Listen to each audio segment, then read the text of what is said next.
Hey everyone, welcome back to Psych 26. In today's session, we will talk about theories of emotions. 5 important theories हैं जिसमें से net में हमेशा एक ना एक क्वेश्चन आता है. हम एक एक करके पूरे पांचों theories को देख लेते हैं. First theory is James Lange theory. James Lange theory जो है वो William James and Carl Lange ने दी थी. Okay, this was given by both of them.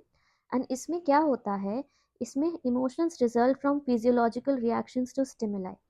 क्या होता है, जैसे एक स्टिमुलस आया, स्टिमुलस हम मान लेते हैं हमको लायन दिख गया या टाइगर दिख गया, तो अब क्या होगा, हमारी बॉडी जो है ट्रेम्बल करने लगेगी, है ना, बॉडी कांपने लगेगी, हमें पसीना आने लगेगा. तो ये क्या होगा, ये हमारे फिजियोलॉजिकल रिएक्शंस हो गए. अब इन फिजियोलॉजिकल रिएक्शंस की वजह से हम क्या इंटरप्रेट करेंगे कि हमें डर लग रहा है. ठीक है, हम कोई इमोशन फील कर रहे हैं. तो इस थ्योरी में क्या कह रहे हैं कि पहले एक स्टिमुलस आता है, उसके बाद फिजियोलॉजिकल अराउजल होता है, हमारी बॉडी के अंदर चेंजेस होने लगते हैं. और उन चेंजेस को देख के हम क्या इंटरप्रेट करते हैं, उन चेंजेस को देख के हम ये इंटरप्रेट करते हैं कि हमारे अंदर कोई ना कोई इमोशन जो है वो एक्टिवेट हो गया है. देखिए एग्जाम्पल यही लिखा है, सीइंग अ बियर, स्टिमुलस हो गया ये, इसमें हार्ट रेस हुआ, दिल की धड़कनें बढ़ गई, सिंपैथेटिक सिस्टम जो है वो एक्चुअली एक्टिवेट हो गया यहाँ पे. अब क्योंकि ये एक्टिवेट हो गया तो हमें क्या महसूस हुआ कि हमें एक्चुअली में डर लग रहा है. इमोशंस बाद में आ रहे हैं, पहले फिजियोलॉजिकल रिएक्शन हो रहा है एंड उसको एसेस करके हम रियलाइज कर रहे हैं कि we are experiencing some kind of emotion. बस इतना ही है इस थ्योरी में, इसके अलावा कुछ भी नहीं है. It just states that emotions are actually the perception of bodily changes. जो हमारी बॉडी में चेंजेस हो रहे हैं उसका हम परसेप्शन कर रहे हैं, और उस परसेप्शन के बाद हमें क्या हो रहा है, इमोशंस जो है वो हम फील कर रहे हैं. ओके, ये एक्चुअली बहुत क्रिटिसाइज हुई थी ये थ्योरी बाद में, क्योंकि ऐसा गलत माना गया था कि पहले बॉडी में रिएक्शंस होंगे फिर हम करेंगे. क्योंकि इस थ्योरी में क्या कह रहे हैं कि हमारा कॉग्निटिव सिस्टम जो है वो बाद में एक्टिवेट हो रहा है, पहले हमारा बिहेवियरल सिस्टम एक्टिवेट हो रहा है. ओके, नेक्स्ट थ्योरी में आ जाते हैं. नेक्स्ट थ्योरी है हमारी कैनन बार्ट थ्योरी. ये दी थी वॉल्टर कैनन ने, एंड लेटर जो है इसको और रिफाइन किया था और अच्छे से इसको फिलिप बार्ट ने दिया था, इसलिए हम इनको साथ में पढ़ते हैं एज कैनन बार्ट थ्योरी. इस थ्योरी में क्या हो रहा है, जेम्स लांचे की थ्योरी जो थी वो क्रिटिसाइज करी गई थी, और इस थ्योरी को बोला था कि इमोशंस और हमारे जो फिजियोलॉजिकल रिस्पॉन्सेज है वो साथ साथ होते हैं और इंडिपेंडेंटली होते हैं, कोई इंटरेक्शन नहीं होता. देखिए जैसे कोई स्टिमुलस आया, फिर से या तो फिर भालू आ गया या टाइगर आ गया या लायन आ गया, कुछ भी आ गया. अब स्टिमुलस आया तो रिस्पॉन्स कहाँ, मतलब इसके जो सिग्नल्स हैं वो कहाँ गए, वो ब्रेन में गए. ब्रेन में कौन से पार्ट में गए, थैलेमस में गए. ठीक है, अब ये थैलेमस जो है वो क्या करेगा, सेम टाइम पे दो जगह पे सिग्नल भेजेगा. एक हमारा ऑटोनॉमिक नर्वस सिस्टम जहाँ पे सिंपैथेटिक और पैरासिम्पैथेटिक नर्वस सिस्टम होते हैं, और इसके साथ दूसरा जो है वो हमारे कॉर्टेक्स में सिग्नल्स जाएंगे. अब जो ऑटोनॉमिक नर्वस सिस्टम है वो क्या करेगा, वो फिजियोलॉजिकल रिस्पॉन्स शो करेगा. जैसे हमारी हार्ट रेस, जो हार्ट रेस जो है वो बढ़ जाती है, हार्ट रेस करने लगता है एक्चुअली, या हमें स्वेटिंग होने लगती है, ये सारे जो है ये फिजियोलॉजिकल रिस्पॉन्स है. और कॉर्टेक्स क्या करेगा, कोई भी जो इमोशन है वो यहाँ पे ही फील होगा कि हमें डर लग रहा है जैसे. ठीक है, और यहाँ पे हमारी जैसे हार्ट रेट बढ़ गई है. तो हमें ये देख के समझ में आ रहा है कि इनका कोई भी एसोसिएशन नहीं है, इंटरकनेक्टेड नहीं है, दोनों जो हैं इंडिपेंडेंटली हो रहे हैं और at the same time simultaneously हो रहे हैं. This is only Cannon Bard theory. देखिए वही स्टिमुलस आया, सिग्नल्स कहाँ गए, थैलेमस में गए. ठीक है, अब थैलेमस ने क्या किया, यहाँ पे इमोशंस हो गए और यहाँ पे फिजियोलॉजिकल अराउजल हो गया, दोनों सेम टाइम पे हो रहा है. बस यही है हमारी कैनन बार्ट थ्योरी. इसमें हमारे ब्रेन जो है उसको सबसे ज़्यादा सेंट्रल पार्ट जो है वो माना गया है, कि इसके अराउंड ही, इसके वजह से ही जो भी इमोशंस हैं हम जो एक्सपीरियंस कर रहे हैं, और जो भी हमारा ऑटोनॉमिक नर्वस सिस्टम है वो जो है एक्टिवेट हो रहा है. ओके, फिर नेक्स्ट थ्योरी है शैचर एंड सिंगर्स थ्योरी. इसको टू फैक्टर थ्योरी भी कहते हैं. ये भी दो जन ने दी थी, वन वॉज स्टेनली शैक्स्टर एंड एक और जो थे वो थे जेरोम ई सिंगर. ठीक है, ये दोनों ने मिलकर थ्योरी दी थी. अब इस थ्योरी में क्या हो रहा है, यहाँ पे कॉग्निटिव लेबलिंग की बात होती है जो कि बहुत इंपॉर्टेंट होता है. इस थ्योरी को समझने से पहले इसका एक्सपेरिमेंट समझ लेते हैं। ये थ्योरी जो है ना एक एक्सपेरिमेंट के बेसिस पे बनी थी। हम सबसे पहले एक्सपेरिमेंट देख लेते हैं। इसमें क्या हुआ था, एक ग्रुप ऑफ पार्टिसिपेंट्स था। मान लो हम ग्रुप तो बना नहीं सकते तो ऐसे बना देते हैं, एक ग्रुप ए हो गया एंड एक ग्रुप बी हो गया। ठीक है, अब जो दोनों ग्रुप थे इनको हमने क्या इंजेक्ट कर दिया, दोनों को एपिनेफ्रिन, जिसको एड्रेनालिन भी कहते हैं, ये हमने इनको भी दे दिया, इंजेक्ट कर दिया, इनको भी इंजेक्ट कर दिया।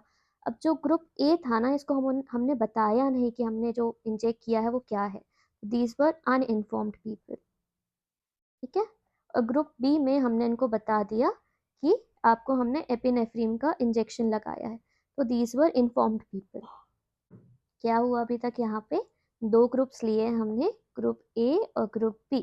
ठीक है, दोनों ग्रुप में हमने एपिनेफ्रिन जो है, उसमें जितने भी लोग थे उनको एपिनेफ्रिन का इंजेक्शन लगा दिया। अब जो ग्रुप ए था उसको हमने नहीं बताया कि हमने किस चीज़ का इंजेक्शन लगाया, और ग्रुप बी जो है उसको हमने इन्फॉर्म कर दिया। फिर हमने इन दोनों ही ग्रुप को ऐसी सिचुएशन में रख दिया जहाँ पे इनके इमोशंस बाहर निकल के आए, मतलब इंड्यूस हो जाए इमोशंस ऐसे सिचुएशंस, जैसे कि या तो फिर बहुत मस्ती हो रही है यहाँ पे, या तो फिर बहुत गुस्सा आ रहा है, ऐसी सिचुएशंस में इनको डाल दिया, दोनों ग्रुप ए को ग्रुप बी को। लेटर ऑन हमको पता चला कि जो इन्फॉर्म्ड ग्रुप था, ठीक है, इनको पता था ऑलरेडी कि हमको ऐसा, हमको मतलब ज़्यादा गुस्सा क्यों आ रहा है, या ज़्यादा हमें खेलने का मन क्यों कर रहा है, क्यों कर रहा था, क्योंकि इनको लगा हुआ था क्या, एपिनेफ्रिन का इंजेक्शन, और इनको इसके बारे में इंफॉर्मेशन भी थी। तो इन लोगों ने क्या किया, लेस्ट इमोशनल अराउजल आया इनको। ठीक है, इनका इमोशनल अराउजल जो था, इन्होंने लेबल कर दिया किसी चीज़ पे, है ना, कि वो जो इंजेक्शन था उस वजह से मुझे ऐसा फील हो रहा है, इसलिए इनका इमोशनल अराउजल जो था वो कम हुआ। इसी के साथ जो अनइन्फॉर्म्ड लोग थे या जो मिस इन्फॉर्म्ड लोग थे, उनको ज़्यादा इमोशनल अराउजल फील हुआ, क्योंकि इनको पता नहीं था कि क्यों हो रहा है हमारे साथ। तो इससे हमें समझ में आया कि जब हमको पता होता है, जब हमको क्यूज मिले रहते हैं कि हम ऐसा क्यों एक्सपीरियंस कर रहे हैं, हमारी बॉडी के अंदर कुछ चेंज हो गया है क्या, जब हम उस पर लेबल लगा देते हैं तब हमको कम इमोशनल अराउजल होता है।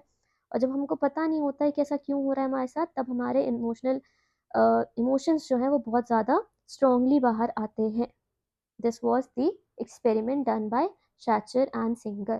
तो यहाँ पे वही हुआ है, स्टिमुलस आया, फिजियोलॉजिकल अराउजल हुआ। अब फिजियोलॉजिकल अराउजल पे इन्होंने अगर लेबल डाल दिया, वो लेबल डालने के बाद इनको समझ में आया कि कोई भी इमोशन जो है वो क्यों हो रहा है। तो it is more about labelling, कि जो भी इमोशंस हैं या जो भी हमारी बॉडी में चेंजेस हैं, उस पर जब हम एक लेबल लगा देते हैं, जब हमको पता चल जाता है उसके पीछे का रीज़न, तो इमोशंस जो है वो कम तीव्र पे, कम गति पे, कम इंटेंसिटी पे बाहर आते हैं। दिस वॉज शाचर एंड सिंगर्स एक्सपेरिमेंट, और इसी को हम शाचर एंड सिंगर थ्योरी या टू फैक्टर थ्योरी भी कहते हैं। देन फोर्थ थ्योरी है हमारी Lazarus cognitive appraisal theory. This was given by Richard Lazarus. नाम में ही हमें समझ में आ जाता है किसने थ्योरी दी है। यहाँ पे emotions are based on how we appraise या इंटरप्रेट अ सिचुएशन। कोई भी सिचुएशन एक आई, उसको हमने कैसे अप्रेज किया, उस पर हमारा इमोशंस जो है सारे बेस्ड होते हैं। यहाँ पे दो तरीके के अप्रेजल होते हैं, एक होता है प्राइमरी अप्रेजल और एक होता है सेकेंडरी अप्रेजल। प्राइमरी अप्रेजल में जो हम स्ट्रेसर आता है हमारे पास या जो स्टिमुलस आता है उसको एसेस करते हैं। वहीं सेकेंडरी अप्रेजल में क्या करते हैं, हम अपने रिसोर्स को चेकआउट करते हैं। एग्जाम्पल है, जैसे एक डॉग आया, ठीक है, अब ये जो डॉग है, ये हमारा जो प्राइमरी अप्रेजल होगा उसमें हम क्या देखेंगे कि क्या ये थ्रेटनिंग है, क्या ये फ्रेंडली है। ठीक है, मतलब हमारे जो सिचुएशन है वो रेलेवेंट है या इररेलेवेंट है, कैसी है, ये हमारा क्या हो गया, प्राइमरी अप्रेजल, जिसमें हमने सिचुएशन को या स्ट्रेसर को या स्टिमुलस को एसेस किया। फिर सेकेंडरी अप्रेजल में क्या होगा, हम अपने रिसोर्स को चेकआउट करेंगे। रिसोर्स का मतलब कि अगर वो फ्रेंडली है तो हम उसको कैसे कोप कर सकते हैं, हम उसको खिला सकते हैं, can I pet the dog, ऐसे करके। या अगर थ्रेटनिंग सिचुएशन है तो whether I am prepare to run, fight और फ्लाइट वाला जो इमोशन है, हम वो कर सकते हैं कि नहीं कर सकते हैं, हम वहाँ पे अपने रिसोर्स को चेक कर रहे हैं। और इन दोनों को एसेस करने के बाद कोई भी जो इमोशन है वो हम फील करते हैं। This is all about Lazarus cognitive appraisal theory. वही दिया है, जब एग्जाम, एक सिचुएशन आई कि हमें क्या है, एग्जाम है। अब एग्जाम है, हमको जाके एग्ज़ाम देना है, तो यहाँ पे हमने 2 तरीके का अप्रेज़ल किया। एक प्राइमरी अप्रेज़ल मतलब एग्ज़ाम को चेक किया कि जाना ही है क्या देने के लिए, इम्पोर्टेंट है, नहीं जाने से कुछ फ़र्क पड़ेगा क्या कि नहीं फ़र्क पड़ेगा। तो ये हमने स्ट्रेसर को चेक आउट कर लिया, हमारा प्राइमरी अप्रेज़ल हो गया। सेकेंडरी अप्रेज़ल में हमने खुद को चेक आउट किया, खुद के रिसोर्स को चेक आउट किया कि हम प्रिपेयर्ड हैं कि अनप्रिपेयर्ड हैं। अगर हम अनप्रिपेयर्ड हैं, तो क्या होगा? हमें डर लगेगा और हम एक इमोशन फ़ील करेंगे, और अगर हम प्रिपेयर्ड हैं तो कॉन्फिडेंस जनरेट होगा, तो वो पॉज़िटिव इमोशन हो जाएगा। तो कोई भी स्टिमुलस आएगा उसका अप्रेज़ल होगा, प्राइमरी अप्रेज़ल, फिर उसका सेकेंडरी अप्रेज़ल होगा और हम सिचुएशन को जो भी है वो असेस करके इमोशन फ़ील करेंगे। प्राइमरी अप्रेज़ल में हम स्ट्रेसर देखेंगे और सेकेंडरी अप्रेज़ल में हम क्या देखेंगे? अपने रिसोर्स देखेंगे, और इन दोनों को मिला के हमारा इमोशन जो है, जो भी इमोशंस है वो हम फ़ील करेंगे। This is all about Lazarus cognitive appraisal theory. Then the last theory is Lenslay's activation theory. ये theory जो है वो डोनाल्ड लेंसले ने दी थी। इसमें रेटिकुलर एक्टिवेटिंग सिस्टम, जो रेटिकुलर फॉर्मेशन हमारे ब्रेन के अंदर होता है ना, रेटिकुलर एक्टिवेटिंग सिस्टम, इसका मेजर रोल जो है वो दिखाया है। रेटिकुलर एक्टिवेटिंग सिस्टम हम हमारे अटेंशन में, अराउजल, वेकफुलनेस, ये सारी चीज़ों में बहुत मेजर रोल प्ले करता है। तो इसमें क्या है कि अराउजल लेवल्स जो कि रेटिकुलर फॉर्मेशन जो है रेगुलेट करता है, वो हमारे इमोशनल और बिहेवियरल रिस्पॉन्सेस को मैनेज करता है। अगर हमारा आरएएस रेटिकुलर एक्टिवेटिंग सिस्टम जो है वो ज़्यादा ही अराउज्ड है, इसका मतलब हम इमोशंस जो है वो बहुत ज़्यादा फील करेंगे, ठीक है? और अगर बहुत कम अराउज़ल है, बहुत लो लेवल का अराउज़ल है, तो हम या तो फिर काम रहेंगे या बोर हो जाएँगे। ये थोड़ा-थोड़ा सिमिलर है यर्कीज़-डॉटसन कर्व से। यर्कीज़-डॉटसन कर्व आई होप आपने पढ़ा हो। इसमें क्या होता है, आपका परफ़ॉर्मेंस और स्ट्रेस का लेवल, इनके बीच में रिलेशन दिखाया है, दैट इज़ इन्वर्टेड यू, ठीक है?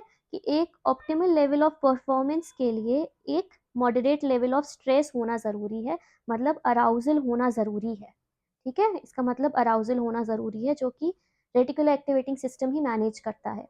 अगर कम अराउजल होगा, ये लो अराउजल, तो हम काम रहेंगे या बोर हो जाएंगे, ज़्यादा अच्छी परफॉर्मेंस नहीं हो पाएगी। अगर हाई अराउजल रहेगा, इसका मतलब तभी भी परफॉर्मेंस जो है वो ख़राब हो सकती है। तो ऑप्टिमल अराउजल जो है, it is necessary for balanced emotion. यही है लेंसलेस एक्टिवेशन थ्योरी। जैसे हमने एक डॉग को देखा, तो अगर बहुत ज़्यादा अराउजल हो गया तो हमें डर लग जाएगा बहुत, और हम एकदम से भागेंगे। पर अगर अराउज़ल जो है वो काफ़ी लो है, मतलब हमें ज़्यादा फ़र्क नहीं पड़ा, हमें डॉग से डर नहीं लगता है, तो हम कुछ एक्शन ही नहीं लेंगे। तो वही कह रहे हैं कि स्टिमुलस जो है वो जाएगा और रेटिकुलर एक्टिवेटिंग सिस्टम जो है हमारा आरएएस, वो देखेगा, वो असेस करेगा, और उसके बेसिस पे लो अराउज़ल या हाई अराउज़ल के बेसिस पे हम जो है वो इमोशंस फ़ील करेंगे। ओके? तो यहाँ पे हमारी पाँचों थ्योरीज़ कंप्लीट हो गई। एक बार हम समरी देख लेते हैं सबकी जल्दी से। पहली थ्योरी हमने पढ़ी जेम्स लांच थ्योरी, जो कि विलियम जेम्स ने दी थी और कार्ल लांच ने दी थी। इनमें कहते हैं कि इमोशंस जो होते हैं हमारे फिजियोलॉजिकल रिस्पॉन्स से अराइज होते हैं। पहले हमारी बॉडी के अंदर चेंजेस होगा, बॉडी के अंदर जो हमारे चेंजेस हुए हैं, जो अराउजल हुआ है, उसको एसेस करके हम अपना इमोशन जो है वो फील करेंगे। जैसे पहले हमने बियर को देखा, हमारा हार्ट जो है वो रेस हुआ और हमको डर लगना शुरू हुआ। कैनन बार्ड में कहते हैं कि क्या हो रहा है, दोनों चीज़ें साथ में हो रही हैं, इमोशंस और फिजियोलॉजिकल रिस्पॉन्स जो हैं वो साथ में और इंडिपेंडेंटली सिक्वेंशियली हो रहे हैं। स्टिमुलस गया थैलेमस, स्टिमुलस हमने परसीव किया, फिर थैलेमस जो है वो एक ही टाइम पे दो चीज़ें करेगा, फिजियोलॉजिकल अराउजल भी करेगा और इमोशंस भी फील कराएगा। देन थर्ड है हमारा शैचर और सिंगर की टू फैक्टर थ्योरी। ये किसकी बात करता है? ये कॉग्निटिव लेबलिंग की बात करता है, हमको पता है। Emotion arise from arousal and cognitive interpretation of the situation. इसमें एक फेमस एक्सपेरिमेंट हुआ था, है ना, जिसमें एपिनेफ्रीन जो है वो इंजेक्ट किया था। देन फोर्थ थ्योरी है हमारी लेजारस की थ्योरी। इसकी थ्योरी में दो अप्रेजल होते हैं, एक प्राइमरी अप्रेजल होता है, एक सेकेंडरी अप्रेजल होता है। प्राइमरी अप्रेजल स्ट्रेसर बेस्ड होता है और सेकेंडरी अप्रेजल जो है वो रिसोर्स बेस्ड होता है। फिर लास्ट है हमारी लेंसले की एक्टिवेशन थ्योरी, जिसमें मेन रोल आरएएस का रहता है, रेक्टिकुलर एक्टिवेटिंग सिस्टम का, और यही हमारा इमोशंस और बिहेवियर जो है वो डिटरमाइन करता है। तो यहाँ पे हमारी पांचों थ्योरी कंप्लीट हो गई। I hope this video was helpful for you, and if you like my explanation, you can just like my video और you can subscribe to Psych 26।